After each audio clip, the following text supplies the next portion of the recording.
citation de notre président de la République qui disait en octobre 2017 que l'entreprise ne peut plus être simplement le rassemblement des actionnaires. Je veux qu'on réforme profondément la philosophie qui est la nôtre de ce qu'est l'entreprise. Alors évidemment, quand on est salarié ou quand on est chef d'entreprise, on sait bien que l'entreprise, là, ce n'est pas que le rassemblement des actionnaires, évidemment, c'est avant tout une aventure collective, humaine, qui a un impact positif sur la société. Mais cette citation, en fait, elle faisait référence, évidemment, à la définition juridique de l'entreprise.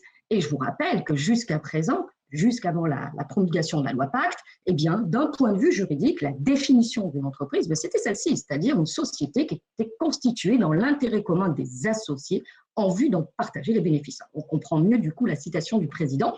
Et donc, vous voyez, c'était une certaine conception du libéralisme qui veut dire que finalement, jusqu'à présent, la recherche des intérêts privés pouvait bénéficier par ruissellement, par cette main invisible d'Adam Smith à l'intérêt général.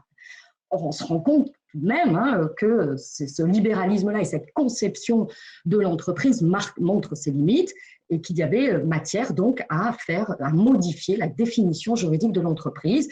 Et c'est là que la promulgation de la loi Pacte arrive avec une véritable avancée, puisque finalement, la loi Pacte change la définition du rôle de l'entreprise dans la société.